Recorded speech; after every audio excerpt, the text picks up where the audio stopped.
Hello my beautiful souls! Welcome sa ating tarot reading sessions. Keep in mind, general reading po ito, maaaring mag-resonate, maaaring hindi. Kunin nyo na lang po kung para sa inyo and leave the rest. Maaaring mag-shift na energies or magkabaliktad ang sitwasyon. Kaya kayo na pong bahala kung saan kayo nakalugar sa reading natin. So, let's see.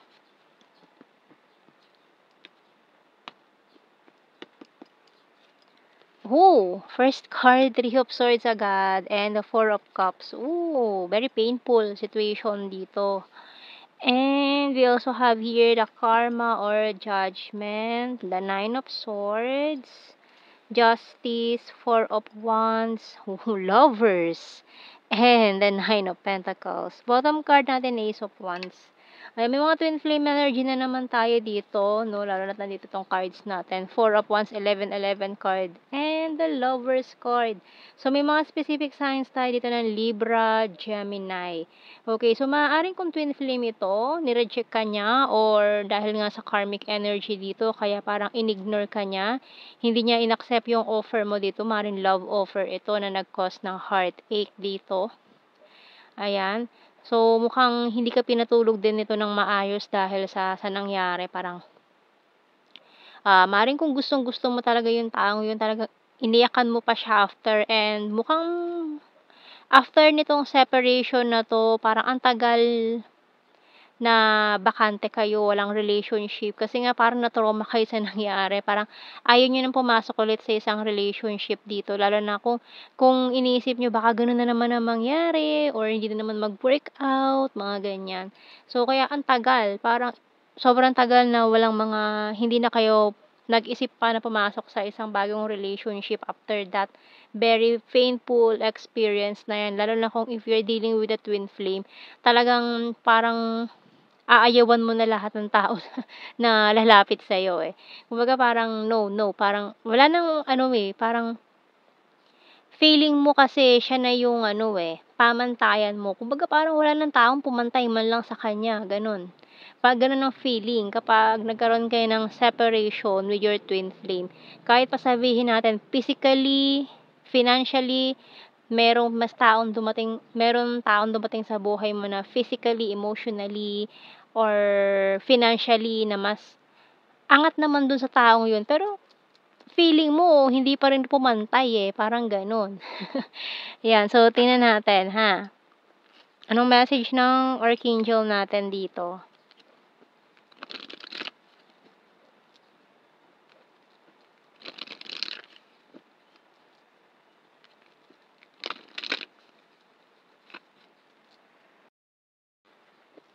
And puwede rin magkabaliktad 'no, maaaring itong taong 'to nakaka-experience 'no na after ng separation niyo, feeling niya wala na siyang makita na tao na mas higit sa'yo or parang papantay sa'yo, parang ganyan. Kasi parang ikaw ginagawa niyang pamantayan na kumbaga 'pag may bago siyang tao na nakikilala, kinukumpara niya agad sa'yo, eh. Kumbaga, eh, hindi siya ganito katulad ni ano, eh, hindi siya ganito, wala siyang ganito, gano'n. So, hinahanap niya yung mga characteristics mo, yung facial features mo dun sa mga taong nakikilala niya na hinahambing, kinukumpara niya na parang, "Ay hindi, mas higit pa rin si ano," parang gano'n or parehas kayo na gano'n ang ginagawa. So, kaya parang after nun, parang hirap na kayong makahanap ng partner kasi siya na yung ano, eh, 'pag kumbaga parang wala man lang pumantay sa kanya, wala man or kahit sa lagi niyong sinasabi wala pa siya sa kalingkingan ni ano, ayan naikumpara na naman, 'di ba? Gano'n. Kaya parang hirap na humanap ng partner after mo makilala yung twin flame mo. So we have here All is Well by Archangel Jeremiel. Everything is happening exactly as it's supposed to. With hidden blessings, you will soon understand. So yun naman lagi 'no, very ano, soon mauunawaan din natin kung bakit nangyayari yung mga bagay-bagay kasi hindi naman sa una lumalabas yung mga explanation why, 'di ba? Kumbaga, kailangan mo munang matutunan bago mo, malaman kung bakit. So, tingnan natin. Kuha tayo ng mga cards, signs and symbol. So, we have newspaper and mirror. Ayan, parehas kayo, mirroring. So, parehas kayo nakaka-experience nito na kinukumpara nyo yung mga tao na nakikilala nyo dun sa isa't isa. Ganun. At pag may nakilala kayong new person, nagkaroon ng bagong tao na gustong pumasok sa buhay ninyo na gusto kayong kilalanin, parang iniiwasan nyo na agad kapag feeling nyo hindi man lamang lumebel sa kalingkingan ng taong yun, nung twin flame mo. So, we have here ground, clover, tree, scissor, and sunglasses. So, kahit na wala na kayong communication lalo na kung malalim na yung ugnayan yung dalawa, connected kayo by the roots, ayan, kahit sabihin natin magkalayo kayong dalawa, you're in separation, pero connected pa rin yung mga roots ninyo. Kaya kahit sabihin natin magkahiwalay kayo, hindi kayo nag-uusap, cut off communication, wala na kayong usap-usap dyan, or hindi na kayo nagkikita man lang, no? Pero you still ramdam nyo pa rin ang presensya ng isa't isa. Ayan, yung mga blessings pumapasok pa rin naman, no? Lalo na at alam mo na kung paano i-handle yung situation mo ngayon, lalo na at umu-okay ka na. And may mga good news pa rin na dumarating dito, no? Kaya parang okay na rin na ganun yung nangyari kumbaga yung iba sa inyo parang naano nyo na re-realize nyo na rin bakit nangyari yon. So, tingnan natin. Pero ayan may mga palihim pa rin na nag-i-stock dyan, sunglasses, na ayaw niya siguro malaman mo na sinusundan-sundan ka niya, nag-i-stock siya sa'yo.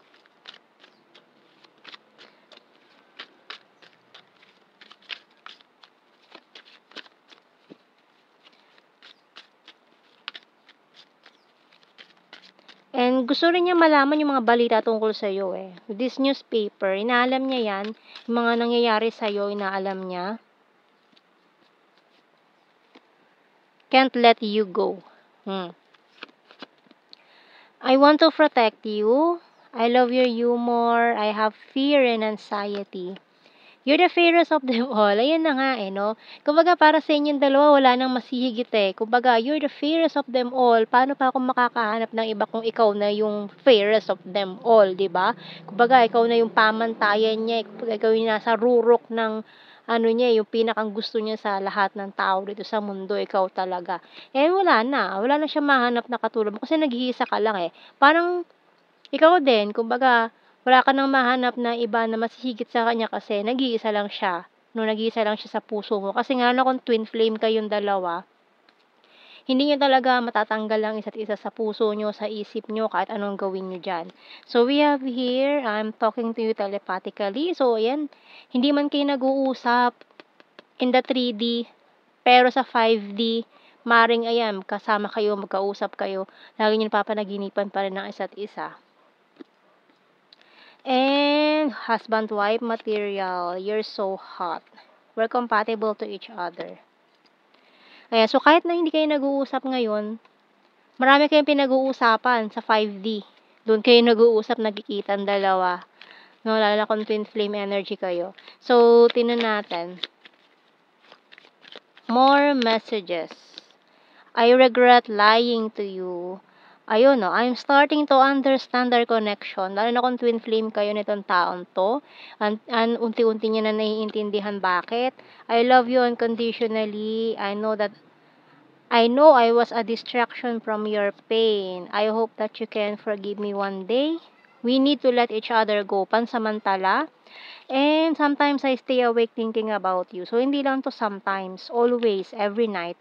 I'm grateful for the spiritual lessons. So, ayan may mga lessons kayo na pinagdadaanan, karmic lessons. And just being near you is intoxicating. Kasi nga yun, dahil sa naging problema, kailangan nyo muna maghiwalay. Mag-grow separately. So, kuha tayo ng mga initials. Pwedeng initials ng pangalan nyo. Anything na pwedeng mabuo na connected sa inyo ng mga words.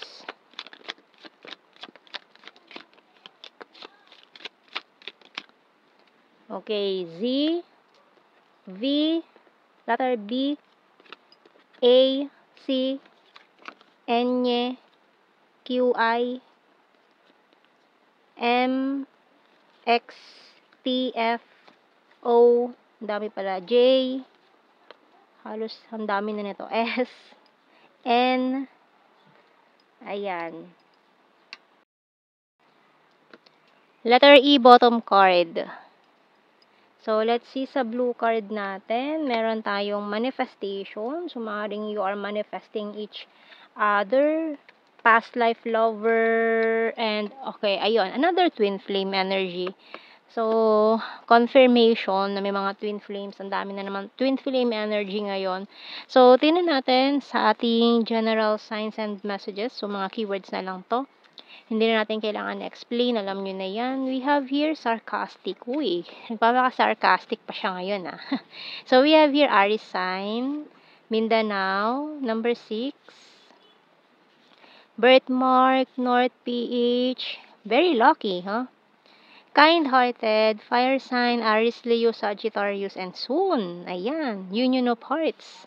National Capital Region, long distance. Kung long distance kayo, maaari magkita kayo sa NCR, ganyan.